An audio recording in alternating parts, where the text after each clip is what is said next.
आप देख रहे हैं इंडिया क्राइम एक्सप्रेस। और जनपद गोरखपुर के नगर पंचायत पीपीगंज के नगर अध्यक्ष लक्ष्मण विश्वकर्मा के ऊपर गबन का आरोप लगा, लेकिन उस संबंध में लक्ष्मण विश्वकर्मा यानी नगर पंचायत अध्यक्ष पीपीगंज ने प्रेस वार्ता की और बताया कि कैसे ट्रिपल इंजन की सरकार में विकास को देखकर नगर पंचायत पीपीगंज में विकास की गंगा जो बह रही है उसे देखकर विपक्षियों के द्वारा ये अफवाह फैलाया जा रहा है। तो देखिए क्या कुछ कहा नगर पंचायत अध्यक्ष लक्ष्मण विश्वकर्मा ने प्रेस वार्ता में। प्रेस कॉन्फ्रेंस बुलाई है, इसका उद्देश्य क्या है? देखिए, सर्वप्रथम मैं लक्ष्मण विश्वकर्मा नगर पंचायत पीपीगंज का चेयरमैन हूँ भारतीय जनता पार्टी का। आज जो आगामी 6 तारीख को कैंपियरगंज विधानसभा के अंतर्गत कैंपियरगंज में जटायु केंद्र का लोकार्पण करने महाराज जी आ रहे हैं। निश्चित तौर पर ये हमारे नगर के लिए, कैंपियरगंज विधानसभा के लिए परम सौभाग्य की बात है। ये हिंदू धर्म में जोड़ लिया जाए तो जब माता सीता का हरण हुआ था तो जटायु जी ने उनको बचाने का प्रयास किया था रावण से। तो जो जटायु की संख्या है वो लगातार पूरे देश ही नहीं पूरे विश्व में उनकी संख्या घट रही है और पूज्य महाराज जी निश्चित तौर पर उसको बनाए रखने के लिए जो आगामी 6 तारीख को हमारे कैंपियरगंज में लोकार्पण करने आ रहे हैं, इससे पर्यटन की दृष्टि से, पर्यावरण की दृष्टि से निश्चित तौर पर यह नया आयाम होगा। जो आज की प्रेस कॉन्फ्रेंस है ये केवल मुख्यमंत्री जी से ही संबंधित है या कोई और भी मामला? नहीं, पीपीगंज हमारे नगर में, मैं आपको बता दूं, पीपीगंज नगर में एक काली मंदिर में बाउंड्री वाल का निर्माण हुआ जिसमें भारतीय जनता पार्टी के विपक्षी लोग, ऐसे लोग जो चुनाव में भी विरोध किए, लोकसभा चुनाव में भी विरोध किए, ऐसे लोग भारतीय जनता पार्टी के चेयरमैन की छवि को धूमिल करने के लिए लगातार प्रयास कर रहे हैं। मैं आपको अवगत कराना चाहता हूं प्रेस कॉन्फ्रेंस के माध्यम से कि जब मैं चुनाव जीता तो मैं उस काली मंदिर पर गया और काली मंदिर पर जब मैं गया तो वहां के पुजारी जी जो वयोवृद्ध हैं हमसे कहे कि चेयरमैन साहब, अगर इस काली मंदिर के बाउंड्री का निर्माण हो जाएगा तो निश्चित तौर पर जो यहाँ अराजक तत्व दिन रात बैठते हैं, महिलाएं श्रद्धालु आती हैं, वो परेशान होती हैं,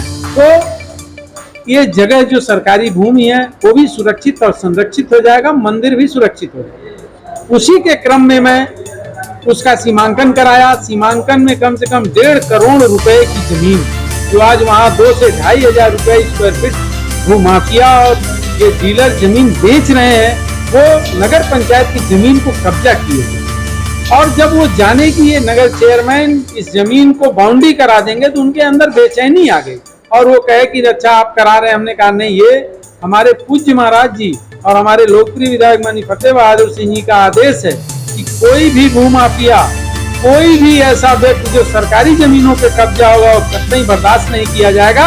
और ये ट्रिपल इंजन की सरकार है पीपीगंज नगर पंचायत में, हम ये जमीन जरूर खाली कराएंगे। उसी क्रम में वो जमीन जब खाली हुई तो निश्चित तौर पर लमसम 1.5 करोड़ की जमीन खाली हुई और उसको तत्काल लेखपाल ने कहा कि अगर इसका आप थोड़ा सा भी सीमांकन नहीं कराएंगे तो निश्चित तौर पर ये भूमाफिया हैं, ये जमीनों को, सरकारी जमीनों को बेचने का कार्य करते हैं, ये फिर पुनः कब्जा कर रहे हैं। उतनी बाउंड्री में तत्काल नगर पंचायत की जेसीबी मंगवा करके एक व्यक्ति को बुला करके मैंने कहा कि इसकी दीवार चला दीजिए ताकि ये भूमाफिया मंदिर की जमीन में प्रवेश ना कर सकें।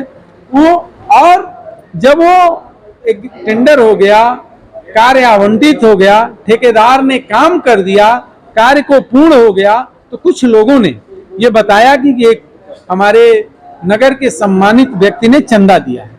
निश्चित तौर पर मैं ऐसे व्यापारियों का स्वागत, वंदन, अभिनंदन करता हूं कि जो सरकारी कार्यों में अपना योगदान देना चाहते हैं, लेकिन अगर नगर पंचायत को चंदा दिए तो उन्हें नगर पंचायत को लिखित रूप से बताना चाहिए था, अवगत कराना चाहिए था। मैं पूरा काम जो 15 लाख का काम है, मैं पूरा काम उन्हीं से कराता। उनका ये कहना था कि मैं 3 से 4 लाख रुपया चंदा दिया। चंदा की जानकारी नगर पंचायत को तब हुई जब विरोधियों ने साजिश करना शुरू किया और जब वो काम कंप्लीट हो गया, अभी उसका पूरा भुगतान भी नहीं हुआ और इसी नाते वो विरोधी सक्रिय हो गए कि नगर पंचायत जो भारतीय जनता पार्टी के चेयरमैन है उनकी छवि को धूमिल किया जाए और इस योजना में वो लगे रहे। और आज प्रेस कॉन्फ्रेंस के माध्यम से मैं बताना चाहता हूं कि हमारे नगर में अगर कोई भी व्यापारी, चाहे वो आंगनबाड़ी केंद्र हो, प्राथमिक विद्यालय हो, जहां गरीब घर के बच्चे पढ़ते हो, वृद्धा आश्रम हो, खेलकूद का मैदान हो, पोखरे का सौंदर्यीकरण हो, अगर वो कराना चाहते हैं तो नगर पंचायत उनका स्वागत वंदन अभिनंदन करती है। वो लिखित रूप से सहमति दें और उस कार्य को करें। लेकिन मैं इस प्रेस कॉन्फ्रेंस के माध्यम से हम सभी नागरिकों को बताना चाहते हैं कि ये जो झूठी साजिश रची गई है विरोधियों की, ये पीपीगंज नगर पंचायत में पूज्य महाराज जी के आशीर्वाद से 67 करोड़ रुपए का हर घर नल जल योजना चल रही है। 2 करोड़ का अभी नगर पंचायत बन करके तैयार है, जिसको पूज्य महाराज जी नवरात्र के समीप उसका लोकार्पण करने आएंगे। हमारे वहां नगर पंचायत की जाम की समस्या को देखते हुए करोड़ों रुपए की लागत से ओवरब्रिज बनने जा रहा है। ये हम लोगों का परम सौभाग्य है कि पूज्य महाराज जी के निर्देश से और हमारे लोकप्रिय विधायक माननीय फतेह बहादुर सिंह जी जो पूर्व कैबिनेट मंत्री रहे हैं, उनके अथक प्रयास से पीपीगंज को एक नया आयाम मिल रहा है, नया दिशा और दशा मिल रही है। ऐसे विरोधियों को के साजिश को हम नाकाम करेंगे और नगर की जनता के लिए हम प्रतिबद्ध हैं। हम विकास की निरंतर गंगा बहाने का कार्य भारतीय जनता पार्टी के कार्यकर्ता के रूप में, एक समर्पित कार्यकर्ता के रूप में निश्चित तौर पर पूरे जीवन करता रहूंगा। जो चंदे का जो ये मामला है कि उन्होंने ये बोला कि भाई उन्होंने 3 लाख 4 लाख 5 लाख या जो भी चंदा दिया है, तो उस चंदे का जो उपयोग हुआ है वो तो मंदिर के निर्माण कार्य में ही हुआ है। उसमें जब मंदिर के निर्माण कार्य में हुआ है तो फिर वो लोग आखिर जो है किस चीज क्यों विरोध कर रहे हैं? देखिए, जब मैं इसका संज्ञान मुझको मिला तो जिस सभासद को उन्होंने चंदा दिया था मैंने बुलाया, जवाहिर निषाद को। जवाहिर निषाद से मैंने पूछा क्या ये चंदा आप इनसे लिए हैं? उन्होंने कहा कि चेयरमैन साहब मैं चंदा लिया हूं, मेरे पास है।